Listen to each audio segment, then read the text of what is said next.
Ladies and gentlemen, that's my theme song. That means it's 10 a.m. Eastern Standard Time, and I'm coming at you from the top of my house, just below the roof. That's right. Tommy D's in the attic. The nonprofit sector connector is in the attic every Friday morning at 10 a.m. And I like to get my guests to chuckle right out of the gate. So I think I got a little bit out of my guest there. So here's what we're looking to do. Every single week, we come to the program, and I have a guest who meets me in the attic who runs or founded a nonprofit organization. And today is no different than any other week, and I'm super excited. And I'll tell you this, one of the cool things about being Tommy D, isn't that funny, little third person there, gang? But one of the fun things about being Tommy D is I get to hang out with really cool people who do really cool things. And today I'm super excited. I'm gonna, let me say hello to my guest. Before I introduce and do the bio, Renee, come off mute, say hello to me. How are you, Renee Flagler? Renee Daniel Flagler, Executive Director of Girls Inc., and many, many other things which we're going to talk about. But good morning, my friend. How are you? Good morning. Good morning. I am fabulous. I knew we would pump up the energy in the attic today when you showed up. I knew it. We were gonna have so much fun today. Renee, thanks for being here. I am going to read your bio, and then I'm going to talk a little bit about Girls Inc., and then we're just going to jump into a conversation. I want you to tell me the story. Cool? Yes. Cool. Right on. All right, cool. So my friend Renee Daniel Flagler is an award-winning writer, adjunct professor, and a speaker who is passionate about encouraging women and the youth to pursue their passion and purpose. Over the years, Renee has published multiple fiction books, including several romance novels under the pen name Nikki Knight. Renee's book, Society Wives, has been optioned for a film. I don't even know if I knew that. That's exciting. We got to talk about that maybe too. That might be another show. Renee also is working on, it says here, but I know Dream Journey is finished now, right? Dream Journey is out. Done. Dream Journey is out. So she just showed the book. Show us one more time. Dream Journey, and it says 7 steps to turning your passion into your lifestyle. I need to read that book because this is my passion. I get fired up about doing this all week. The problem is I do other things. I need to just do this. Shout out to the universe. This is what Tommy D should be doing. She is often called upon to speak into groups of women and young people about finding their passion and purpose. And to fulfill her passion for teaching the written word, Renee facilitates literacy groups, develops curriculum, and teaches creative writing to students from kindergarten to college. So exciting, big stuff here. We'll never tackle everything I want to talk about today, but here's what we are going to really do the best to focus on is Renee's role as Executive Director of Girls Inc. of Long Island. The mission of Girls Inc. is to empower girls to be strong, smart, and bold. And I talk about that whenever I talk about it. And plus, I wore my red tie for Girls Inc. because I did it. I have the red jacket on. Maybe for another segment, I'll bring the red jacket out of the attic closet and put it on. It's my famous. I see that. I've got my famous red velvet I'm going to go with. I'll pull it out of the closet in a bit. So listen, you guys know I'm so passionate about this sector. You know this is important to me. You know every week we're going to interview another leader. Renee, what I want to really do is just let's get started in the conversation. The first time when I was like doing these fake versions of this podcast back in the summertime, you were one of my friends who said, Tommy D, I'll do it. I'm in. And we went back. We're not going to go as far back as we did then, but you started to tell me about just your interest in reading and your interest in, there was a book, you went around the whole district and read the book and stuff like that. Tell me about that real quick, if we could, just anecdotally, and then let's dive into your background and what drew you to Girls Inc. Sure. So, okay, my thing is I was a huge avid reader when I was a kid. And I later on became an author. And I always say that your passion leaves clues, right? You pursue things, you do things, and then, you find out one day like, wow, I'm really, really, really passionate about that. And my earliest memory of me like really connecting with words was what you just talked about. I was in 2nd grade. I memorized an entire book. Like, who does that? I memorized an entire book, and I performed in a storytelling contest, retelling that book, and I won the storytelling contest and went on to represent the district. So reading, words, passion, writing has always been a passion of mine.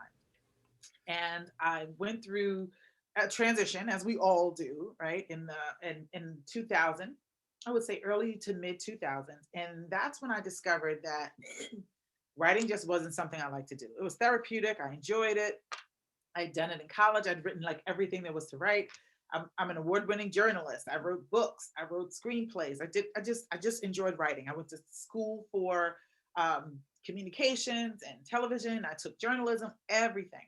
But it was in the mid 2000s, early to mid 2000s, where I realized that passion was writing. My passion was writing, right? It wasn't just something I like to do. And I decided I wanted to go give it a try. Let me give it a whirl. Let me see what can happen if I really focused on this thing. And I pursued the opportunity to publish my first book. And now I have 20 books. 20 books. If you're Written listening in, this is the point when you guys should clap.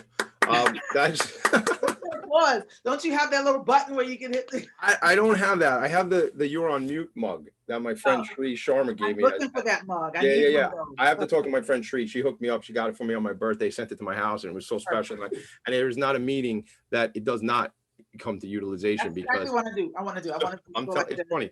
Somebody's always on mute. Somebody is always on mute. In fact, sometimes I'm the guy on mute. Sometimes people wish I was the guy on mute, but now you, no, but you're here today because you want to listen to me, gang. So I guess I'll stay off mute.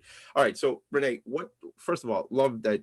And I'll tell another quick story about us. So a couple weeks ago, I get off a meeting. It's like 7:45 at night, and I'm up here in the attic, obviously, and I go sit on the floor and I grab my phone, and it says Renee is going live on Instagram. So I'm like, oh, cool. Like, I don't know what that is, right? So I'm on the Instagram. I go there, and it says ask Renee to join.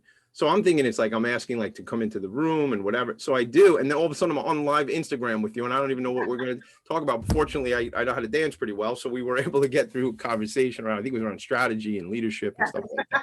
So I didn't know that. So it's funny because then last night I saw you on the Instagram and I watched again, but I didn't push the wrong button this time because I wasn't prepared to just kind of speak because it was kind of late.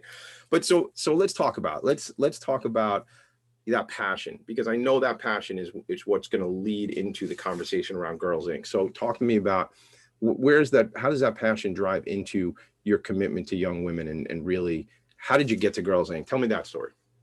You got it. So I decided at some point I wanted to just do what I was passionate about. And that's kind of where the book comes from.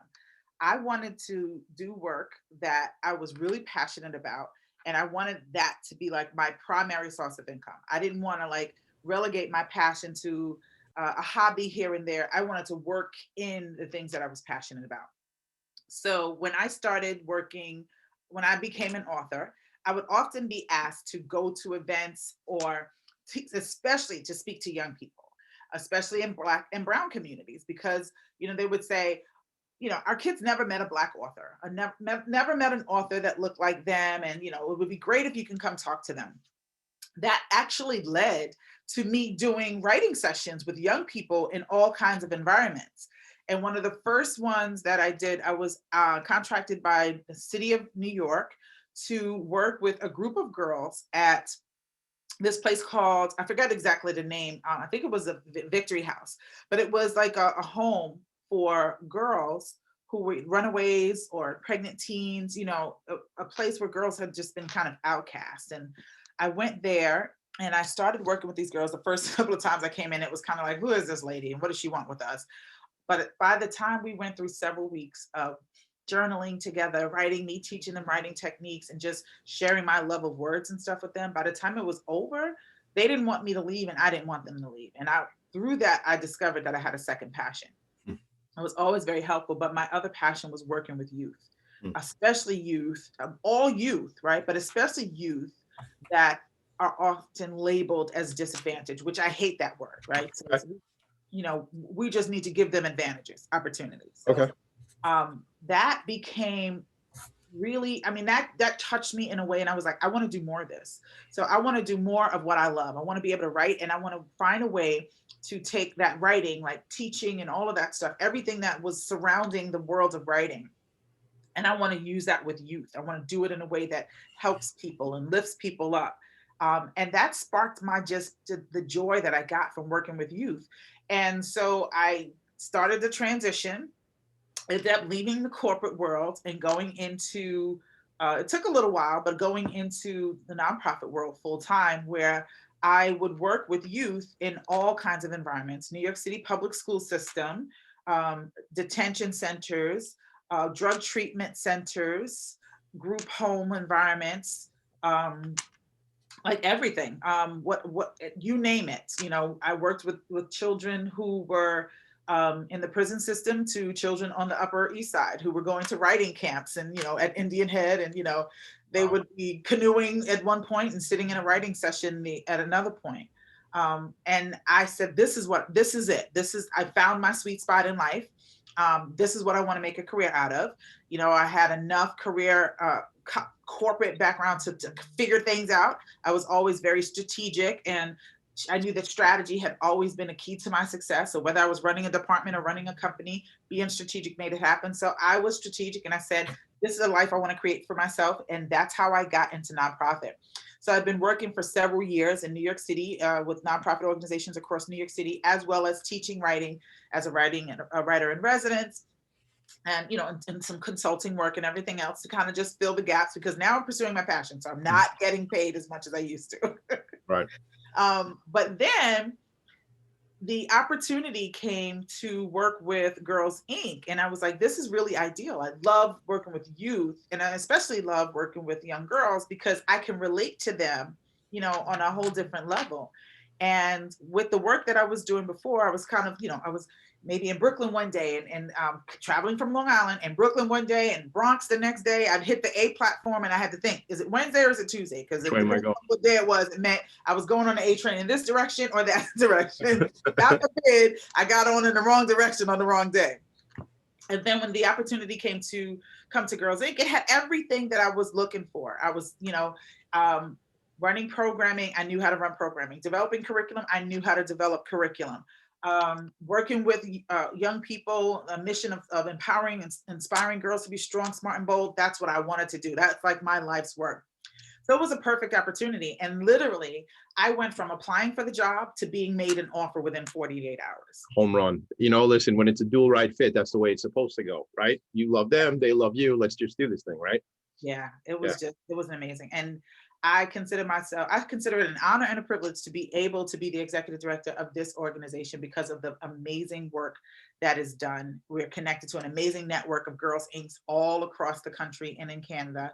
So this is like a dream job. So let me ask you, I love that because, and again, finding your passion, the book again is Dream Journey. This is your dream. You found a way to align what's inside for you and what you can really do to make an impact on the external world. You win. Remember Charlie Sheen winning, like you're friggin' winning. You know what I'm saying? Like this is like the deal. Like it's so cool. I want to spend another minute on something.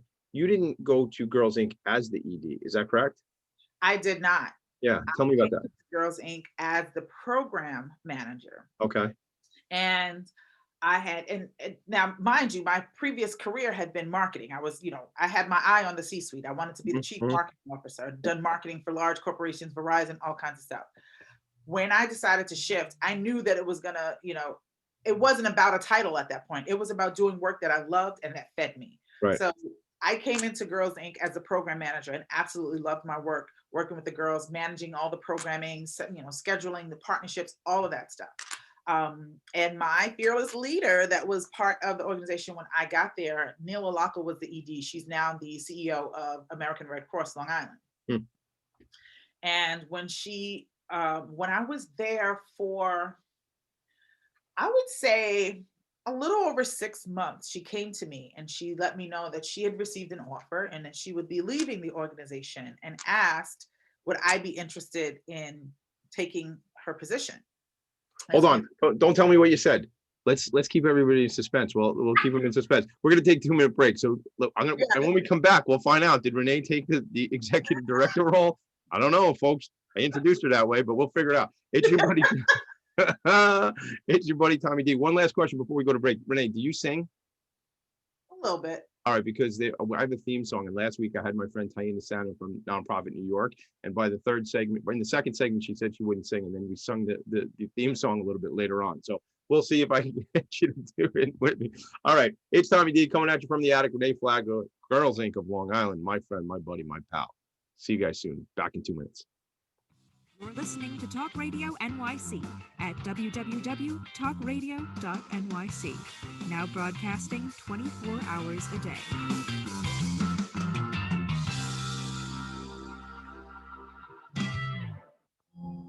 Are you a conscious co-creator? Are you on a quest to raise your vibration and your consciousness? I'm Sam Leibowitz, your conscious consultant. And on my show, The Conscious Consultant Hour Awakening Humanity, we will touch upon all these topics and more. Listen live at our new time on Thursdays at 12 noon Eastern Time. That's The Conscious Consultant Hour Awakening Humanity, Thursdays, 12 noon on talkradio.nyc.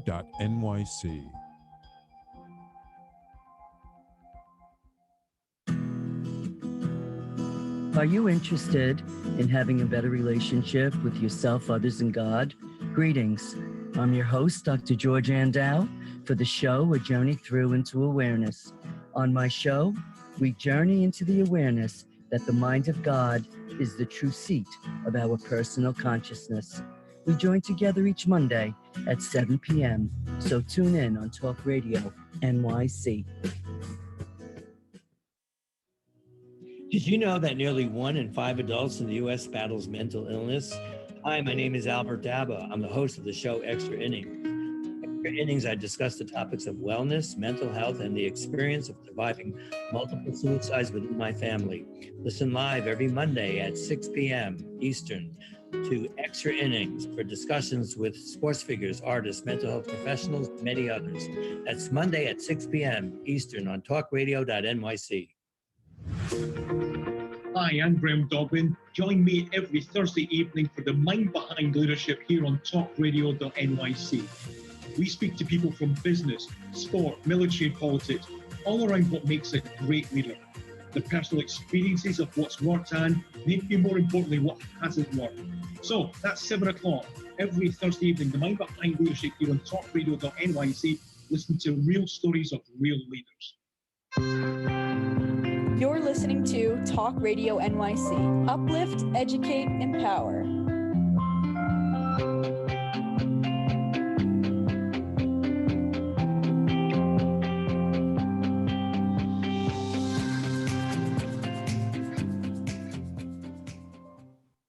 Nonprofits need connections to move in good directions. So cut through all the static. Join Tommy in his attic. Cut through all the static and join your boy Tommy D in the attic. Every Friday morning, 10 a.m. Join me in the attic. Today, Renee Flagler has made the effort and decided to join me in the attic. So you heard the lyrics there. So we will try. Maybe we'll sing later on together, Renee.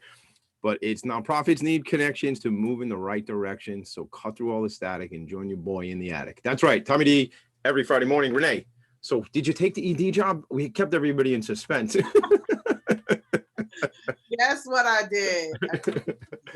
The job. So you took the job, obviously, right? I mean, obviously we know it already and historically, but obviously because it made sense for you, right? Yes. Yeah. So It totally made, well, you know what though? Let me tell you something. Yeah. I had to think about it at first because, and my executive director at the time was a little like, what you mean? You know, so when she came to me, I was like, this sounds like an amazing opportunity, but I was in a different mindset at this point, right? The days of chasing titles was behind me. Right. I was chasing fulfillment, right? So I didn't want a position because it sounded good. I didn't want a position because it was a cushy title, or I didn't want any of that. I wanted meaningful work, and I was doing meaningful work, and I was loving what I did as program manager. So I knew that taking the role of ED would make me have to back up from working directly with the girls mostly, and take on a more executive role. Now, granted, I could do that. I'd been an entrepreneur. I had my book business at that point for over a decade, right? I also had executive positions, management, mid-management level positions in, large companies like Verizon and just various companies. So the job, the work wasn't a problem. Right. It was, am I still going to be fulfilled? Am I going to feel like I'm really, giving these girls everything I got and serving them? I needed to see how, as executive director, I could be a true service to them. So I had to take time to think about it because I was like, I'm not excited about just having a title. I want to do the work, right? So I had to take some time to think about, in the role of executive director, how do I best bring impact? How do I best serve the girls? What can I do that is meaningful for them and meaningful for me, because that's what I'm here for. And when I kind of evaluated the opportunity and looked at it from a perspective of actually, I could actually do more for the girls in this role than I'm even doing for the girls in the role that I was in. I can create opportunities. I can kind of steer the ship and bring on new partnerships. Like I can do all these things that would help serve the mission and serve the girls. And when I was able to answer that question for myself, that's when I decided, okay, I'll go ahead and throw my hat in the ring for the opportunity.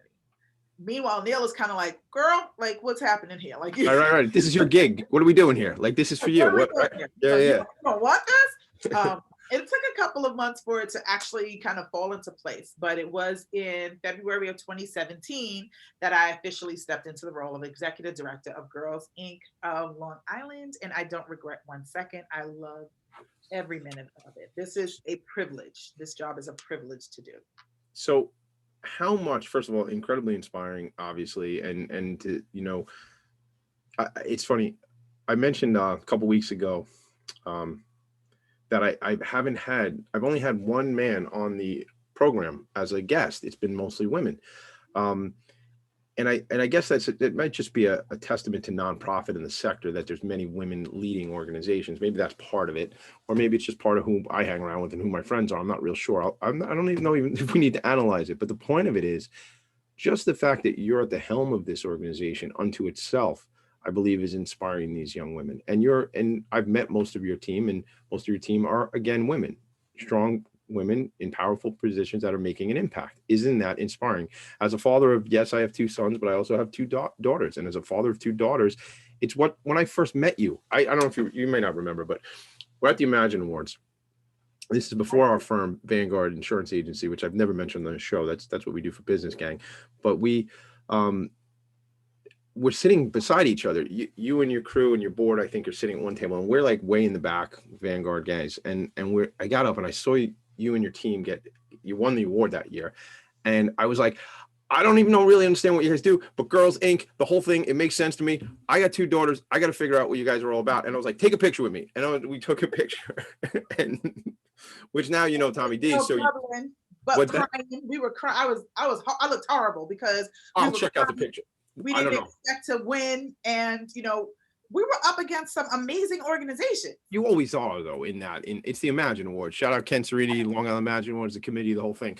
Man. So again, you run an incredible organization. Talk to me about the impact that again. Didn't mention this yet. It's Women's History Month. What a way to start off having you here today, right? So tell me about how that whole leadership plays into what the girls see and the impact that makes. And then we'll start to talk about programs and things. But right. I got to imagine just seeing these women running the organization's got to be inspiring to these young girls.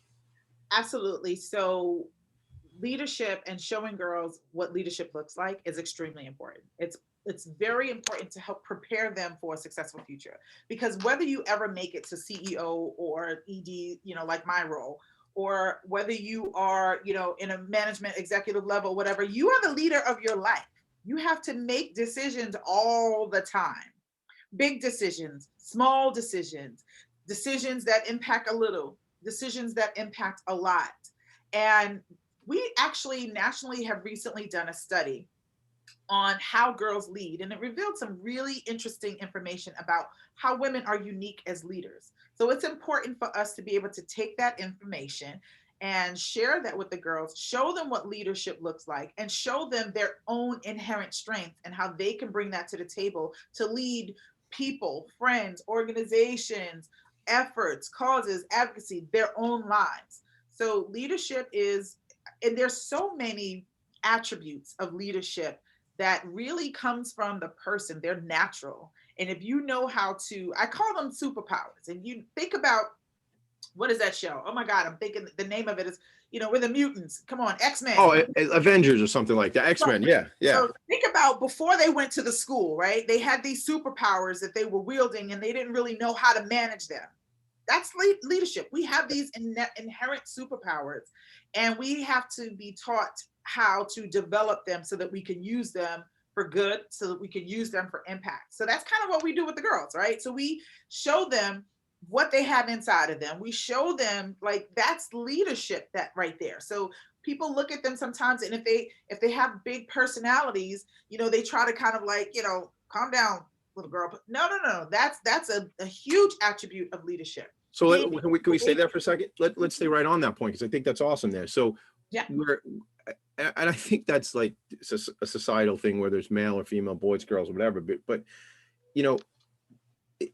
I feel like people, children are pushed down. No, don't act out. Don't do this. So, and that's the juice, man. Like, that's the whole thing. Like, this shenanigans that I do, the antics, the Tommy D, all this stuff. Like, it's this important persona, not because it's about me, because I get to leverage it for other things, like cool things, like having Girls Inc. on the show and having all these nonprofits come on, right, and amplifying the message. And I know why I'm doing it all. So these young ladies, as you talk about, they have this opportunity to really flourish or shine. And Girls Inc., if I'm understanding correctly from my experience with your organization, helps them open up, helps them have this, this superpower. And you're right, it's the X-Men, and have this superpower, and so talk to me, give me some anecdotes, how we've seen that from the organization. There's one specific girl. I remember when I first came into the AD role, and I would go visit schools, because I love being able to be with the girls. So I went to visit a particular school. It was in Patchogue. And there was this amazing young lady. When I first met her, I would, come into the school, and the facilitators would be doing their thing, and I would come around and talk to the girls and say hello. And I said hello to her, and she kind of just like did this. And whenever you speak to her, she would just, if you heard her say hi, it was a good day. Right. If she said hi, it would be so low, like, hi, And I was like, wow, she's shy, she's introverted, she was totally in her shell. Okay. Fast forward, she's gone through the Girls Inc. program for 2 years. In 2019, and we were able to have the last time we had a successful gala. Yeah. In 2019, at the gala, she was one of our scholarship recipients. When I tell you she was outgoing, I was introducing her to funders, to board members, and she was proudly, boldly, hello, I don't want to say her name, so I'll just give her name. Hi, my name is Anna Smith. It's a pleasure to meet you. And she held out her hand and she shook her hand. And me, the bumbling idiot that I am, stood there and cried, because I remember when I met this girl and she would barely speak to the people in the room with her. And not only did she go to that gala and stand on that stage and speak and tell her story, but she actually went with us to the national event and stood on the stage at the national event in front of like 600 people. And she spoke about the impact of Girls Inc. on her life. So I was at that gala, and I think I remember exactly who you're talking about. And I brought my daughter to that gala. And you say bumbling idiot because you're crying. I make a plan. I only cry once a month on the program. So you got me, like, the goosebumps were here, but I'm not going to get too mushy and start crying. Well, we got 2 segments left, maybe, who knows? But the point of it is the what an impact. What an impact. You're literally changing the trajectory of someone's life. That's that. She's going to school. She's now in college. She's attending college. She's taking up computer science. She learned STEM through us. And she was like, this is what I want to do. And when I say that girl speaks up for herself, when I say she's smart, she's strong, she's bold, she's going after her goals, she's still involved with the organization. We can still call on her and say, hey girl, we're doing this. She's like, I'm in, I'm down. Who do you want me to talk to? Who do you want me to help? She's not afraid to stand there and talk to CEOs. When I say this girl came out of her shell completely and she is on fire and she is amazing, that's the type of transformation we love to see. I'm talking for everything from grades to confidence to personality to leadership to developing their voices. That's the impact. So we're going to take another quick break, gang. But here's the thing, Renee, that to me, you made an incredible impact. The organization made an incredible impact on this young woman. And that's awesome. But guess what? It doesn't stop. It's the impact that she is now going to make for the next 40, 50, 60, 80 years of her lifetime. And what is the ripple effect of what Girls Inc. did for her? And now what she's going to do, being someone who was shy and introverted, perhaps, to now somebody who is a strong, bold, powerful, smart woman, right? Tell me, hold that thought, because I want to talk more about that, and I want to talk about programs when we come back. It's Tommy D in the attic. Renee Flagler is here for a visit. Thanks for being here, Renee. Gang, we'll be back in 2 minutes. I'll see you soon. You're listening to Talk Radio NYC. Uplift, educate, empower.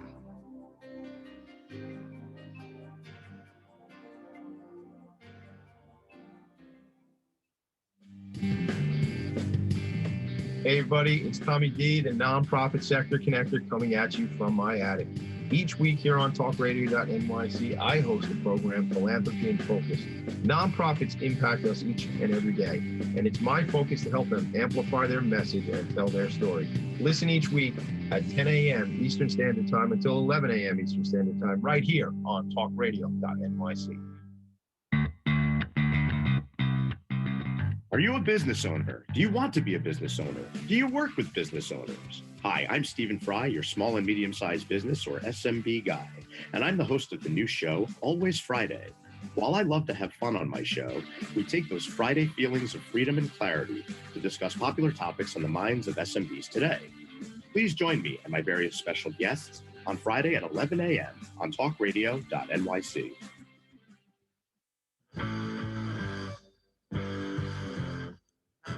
Do you run or are ready to open your own business? Hi, I'm Jeremiah Fox. I've been operating and opening small business for the last 25 years, and I'm the host of the new show, The Entrepreneurial Web. Tune in every Friday at noon Eastern Time for insights and stories on the nuances of running small business right here on Fridays at noon, talkradio.nyc.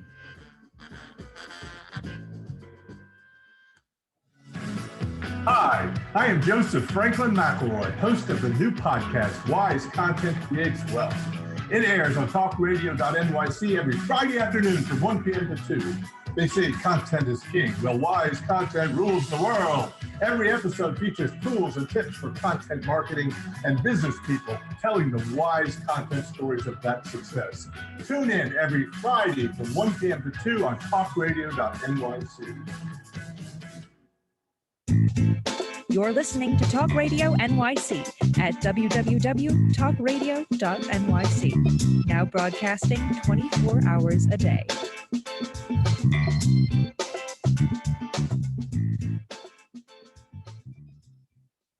Nonprofits need connections to move in good directions.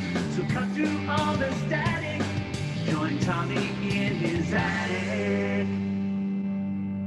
That's where you join me, right by the roof, just below the roof, in the attic. Tommy D coming at you from the attic to nonprofit. Wait for it, Sector Connector. So I want to give a quick shout out to the folks checking in on the Facebook. Debbie Mew is checking in. Debbie, if I screwed up the pronunciation, my bad. I'm sorry. Thanks for sending out the hearts. And Steve Fry, the SMB guy who comes on the program, comes on the show, comes on the network right after the Tommy D show here. So Steve Fry, thanks for the love. Appreciate you, man. So Strong, Smart, and Bold, Renee. Renee Flagler from Girls Inc. is here. In case you didn't know, Girls Inc. of Long Island. Girls Inc. of Long Island was founded in 2005 with roots dating back to 1894. And Girls Inc. responds to, and I'm reading, gang, right off the website, responds to the changing needs of girls in their communities through implementation of research-based programs and advocacy that empowers girls to reach their full potential and to understand value and assert their rights. Renee, what is all that? What does all that mean? How is that practically going on Long Island and beyond? You got it. So Girls Inc., our mission, inspire girls to be strong, smart, bold. Sounds good. What does that mean? Strong covers everything. So basically the Girls Inc. experience is a comprehensive experience where we speak to the whole girl. So strong, mental, emotional, physical, health, and well-being. That includes sports, physical fitness, nutrition, mind and body. Smart, that includes everything that has anything to do with academic enrichment and education, with a strong focus on exposing girls to opportunities in STEM.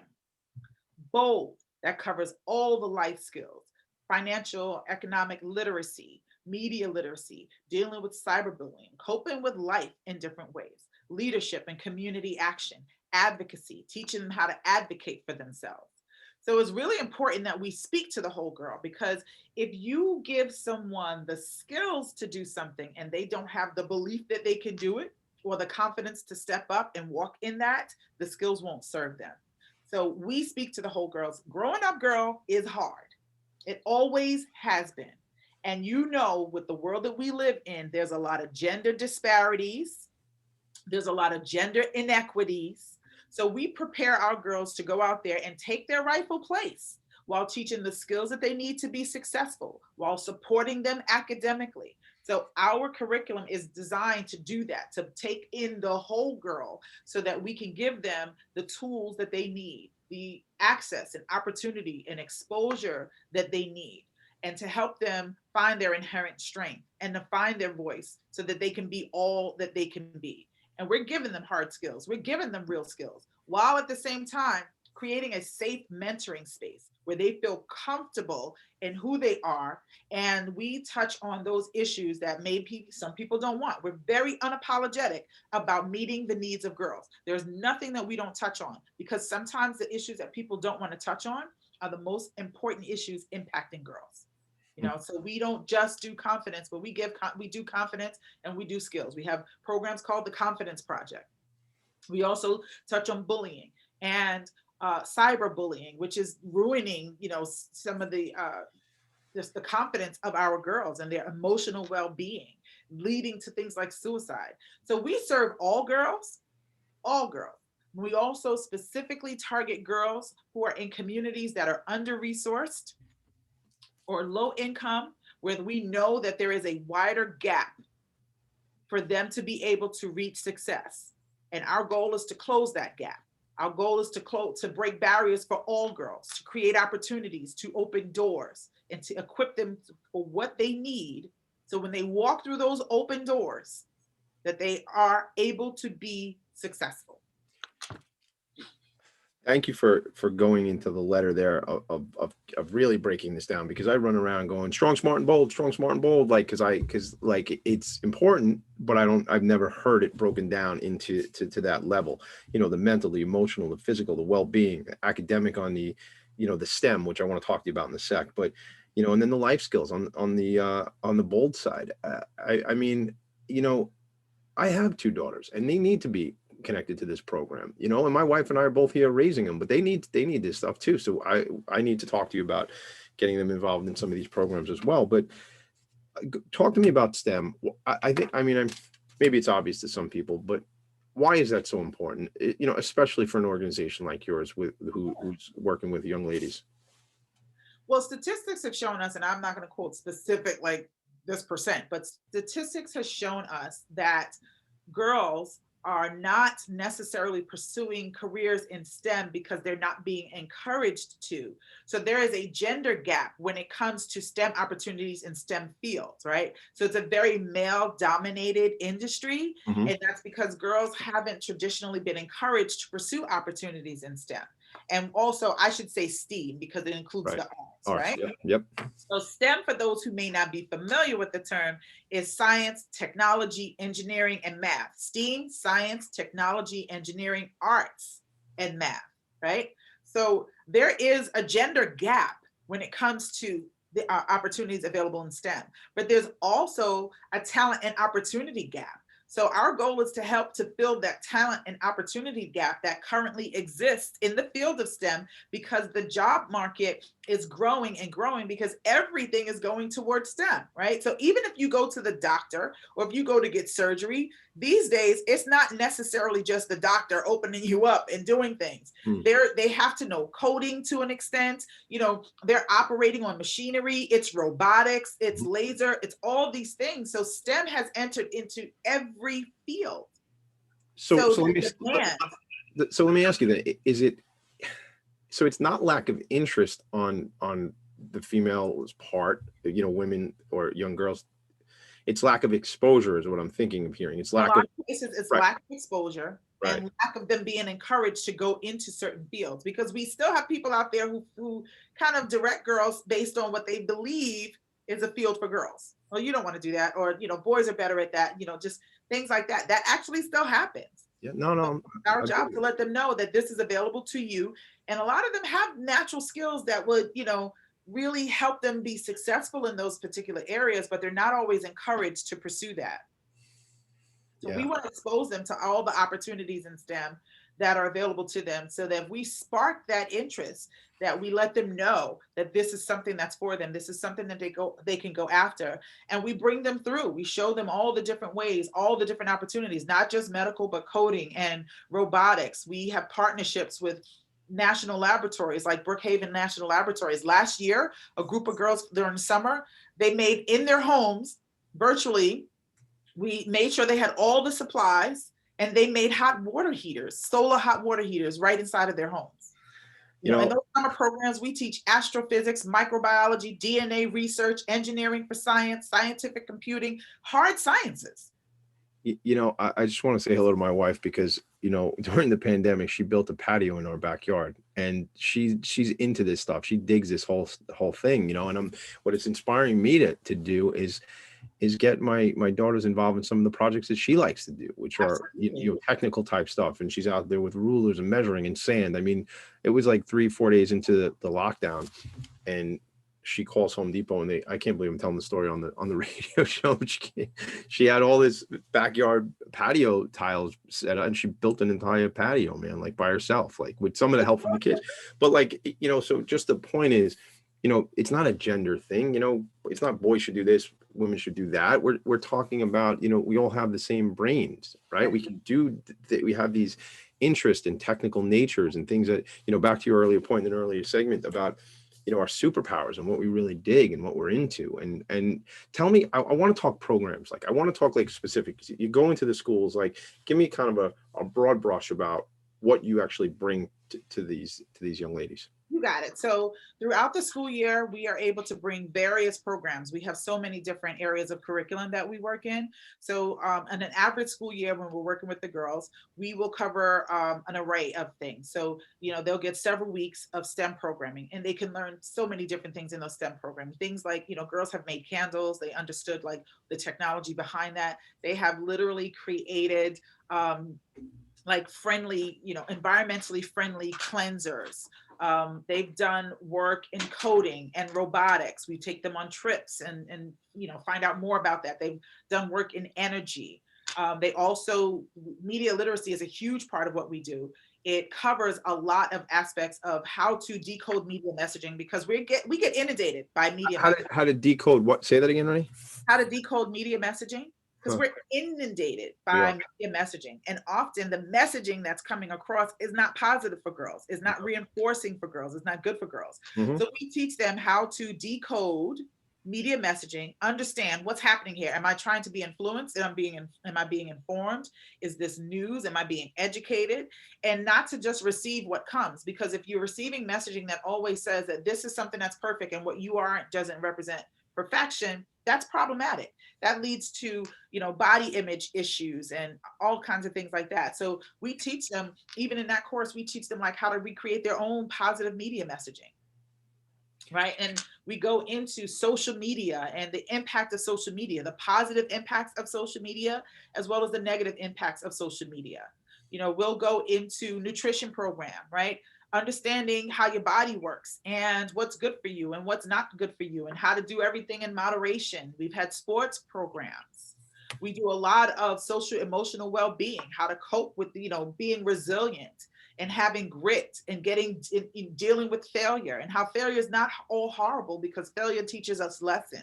When it comes to let's say life skills, we do economic literacy and we dig deep. So all of our programming is basically developmentally appropriate. So what the girls are in middle school are getting is different from high school and elementary school. So let's say economic literacy, we may be teaching high school girls language around investing and things like that, where some of them may not be getting that language at home. Right? We teach them the difference between a want versus a need. We talk to them about budgeting, handling your money, how to make money, how to build wealth, how to manage money. We teach the girls who are getting ready to go to college, this is your first step towards financial independence. Here's some tips and information. Here's the decisions that you want to try to start making. Here's the type of mindset that you want to have about money. Right? If you're not in front of your parents and you can't just keep going to your parents and say, Dad, Mom, can I have $10? Can I have $20? If you're away at school and you have a certain amount of money, are you going to take that money and go to McDonald's and blow $20 at one time? Or are you going to go to the supermarket and maybe get some cereal and some cold cuts, so that if the cafeteria closes down and you're still hungry, you have food in your room to eat because you're studying late or things like that. So how to make decisions. We don't make decisions for them. We teach them how to make good decisions in all of these areas and teach them the skills that are going to be essential for life. And a lot of times we work with the schools all the time. We love our schools, but we don't get everything we need to be successful in life from school. And a lot of times we don't get it from home. So where do you get it? You know, I learned about credit by ruining my credit. No kidding. Yeah, I mean, I can relate to that one for sure. Yeah. You know, I remember, so I went to National College, and I remember when I first went there, you remember back in the day when we'd go to college, it was credit card, fill out the credit card everywhere you went. Like, and I thought, oh, it's no big deal, right? Well, it's a big deal. And that's some credit's a big deal. We have to teach our kids about that. So really quick, we're going to take one break, but I want to ask you this, Renee. You just laid out so much that this organization is providing. How does someone who is interested in getting their girls involved in the program, who may have a school district who wants to connect, who is a volunteer and wants to connect with you, how do they get in touch with you in the organization? girlsincli.org. Go to our website. There's information on how to get involved. You can sign up as a volunteer. There's programming information for your girls to find out what programming and events do we have coming up. What type of programming do we have going on where your girls can get engaged in that? We have our Girls Spring Empowerment Conference coming up on April 10th. Girls can get involved in that. It's obviously going to be virtual. We have our Girls Inc. annual breakfast coming up on March 25th, and it's all about resilience, right? Resilience is rising. Because we're standing here today, we're resilient. Yep. The information about our summer camps for the girls will be published by next month. Our events, everything that you want to know about Girls Inc., if you go to girlsincli.org, you can find out everything you need, and you can reach out to us through there. Our website includes our email addresses and everything. So that's the easiest, fastest, one-click way to find out everything about Girls Inc. of Long Island. That is perfect. girlsincli.org. I have it open up on one of my monitors as well. So we're going to take a quick break. When we come back, Renee, I want to talk about just to close out the future of Girls Inc. of Long Island and where you're going and really where you think you can make even more of an impact. Right? Cool. All right. We'll go to a quick break, everybody. Tommy and Renee in the attic. You're listening to Talk Radio NYC. Uplift, educate, empower.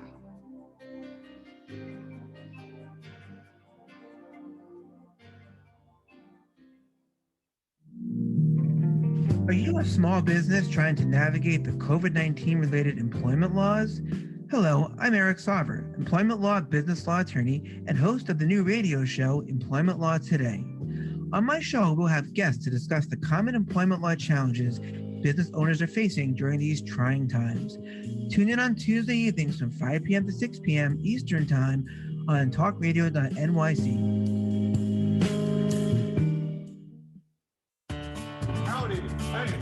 Franklin McElroy, host of the new podcast, Gateway to the Smokies. It airs on talkradio.nyc every Tuesday night from 6 p.m. to 7. Every episode is dedicated to memorable experiences in the Great Smoky Mountains National Park and surrounding areas. This show features experts and locals who will expound upon the richness of culture, history, and adventure that awaits you in the Smokies. Tune in every Tuesday from 6 p.m. to 7 on talkradio.nyc.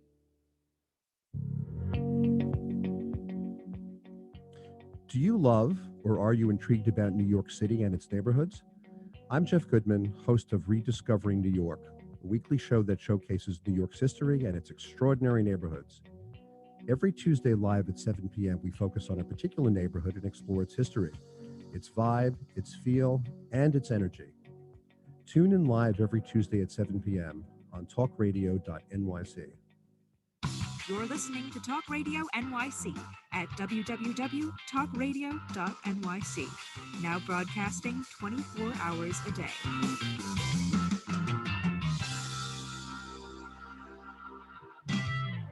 Nonprofits need connections to move in good directions. So cut through all the static. Join Tommy in his attic. Thank you, Uncle Brendan. That's my Uncle Brendan who wrote that song for me. So thank you. Yes, join me in the attic every Friday morning at 10 a.m.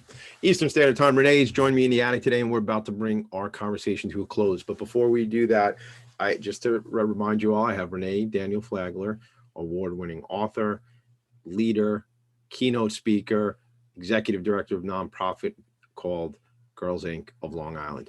Renee, thank you for being with me today. I appreciate that. I want you to come back on the show, but we're gonna have to do it in a couple weeks because I got a little bit booked out right now, but we're gonna get you back because there's so much, you're so inspiring. I'm fired up. You're fired up. This is such a good conversation. I hate to bring it to an end, but let's talk about that event you mentioned on March 25th coming up in a couple of weeks. How can people get involved and what are you looking for? Oh, this is going to be an amazing event. Every year, our Girls Meet Breakfast is it's like the most inspiring and empowering event that you can possibly go to, whether it's virtual or whether it's live. And every year, our theme is really being taken from both our girls and what's happening in the world. So this year, the theme of the Girls Inc. annual breakfast is the resilience of the girl. And we're going to have an amazing conversation with other people who are working in the space of resilience, who exemplifies what it means to be resilient. And we're going to have a conversation about that, about the purpose, the meaning, how detrimental it is to be resilient. And we're honoring people. So we are honoring Dr. McGinnis from Stony Brook University. She is going to be our honoree. She exemplifies resilience. She actually took on her role as president of Stony Brook in the middle of the pandemic. And all of our other speakers, we went after women who, like I said, exemplify resilience, and their careers reflect that of resilience and grit, of standing up, of moving forward despite, obstacles. One of our speakers ran for office and didn't win, but now she's actually helping women prepare to run for office. She knows what they need and how they need to do that. One of the women that's going to be part of this amazing panel literally had 3 life altering health events where she didn't think she was going to make it. And she does nothing but work in the resilience space of helping people understand what resilience is, what it looks like, how they can be resilient, how they can dig deep and find the resilience in themselves to move forward. And at a time like this is what the conversation needs to be about. And we're showing girls through the work that we do what resilience looks like. When those girls show up after all the stuff that they've been through all week, when they show up on that Zoom or Google platform, that's resilience in action. No matter what, they're showing up for themselves, going through loss, going through isolation, everything. So, and we're celebrating that for Women's History Month. Love that. It's so special. And it's during, I'm not looking at a calendar. What day of the week is the 25th? It's a Thursday morning. And so you go right to the website to sign up. It's right on the website. They sign up that way. Okay. And that's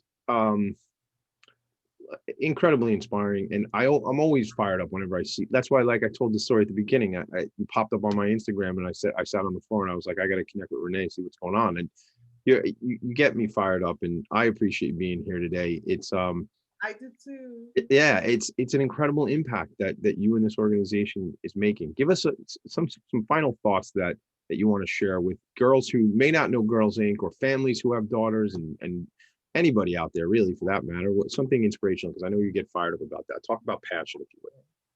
I would say right now, girls need support. Girls need support. So, and what we need people to do is to show the girls their inherent strength, right? So we all have strengths, and a lot of times we don't recognize our own strength. We don't think we're strong.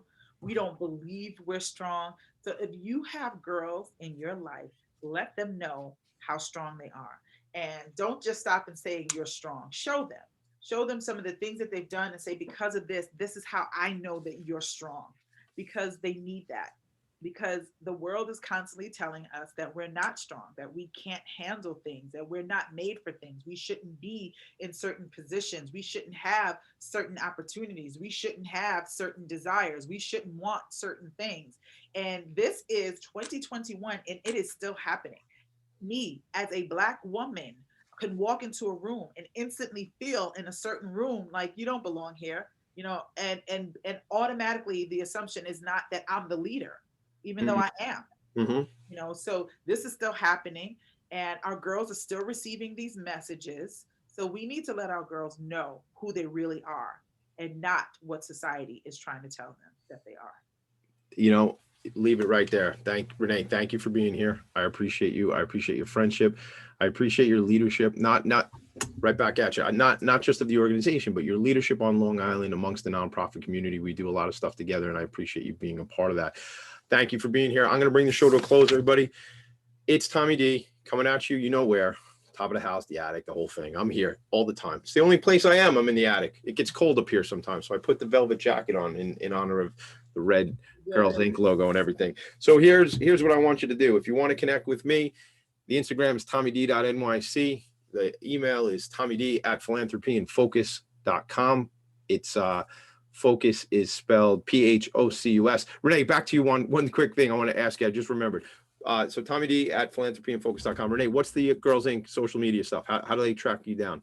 Girls Inc. of Long Island, LinkedIn, Facebook, Instagram, and Twitter. Same thing, just Girls Inc. of Long Island, Facebook, Instagram, Twitter, LinkedIn. Yeah. Good, cool, very good. Sorry about that, everybody, but this is how we deal with the show. We're flexible, baby. We're moving. All right. Next week, Robert Budd, CEO of Free Family Residence and Essential Enterprises on Long Island. That connection was made from my buddy Brendan Levy at the Queens Chamber of Commerce. Love you, Brendan. Thanks for making that connection. Robert, see you next week.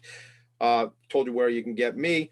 Next, following up right after my show, we have this block of 4 incredible shows. I'm saying mine's incredible, so the 3 other are incredible as well. Steve Fry, my buddy, my pal, inspired me to come on the network here. Has Frank Bailey, who's a Frank Bailey, excuse me. We rehearsed that and I screwed it up. Franchise consultant will be on Steve's show, the SMB guy. There's a lot of shenanigans that go on that show, but there's some serious business that gets discussed. Jeremiah Fox, Entrepreneurial Web, comes up after that. Joseph McElroy, Wise Content Creates Wealth, and that rounds out that block. So stay on talkradio.nyc.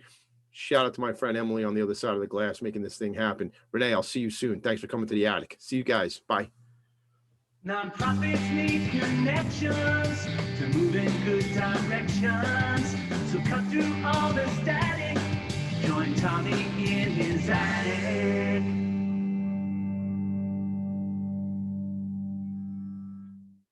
You're listening to Talk Radio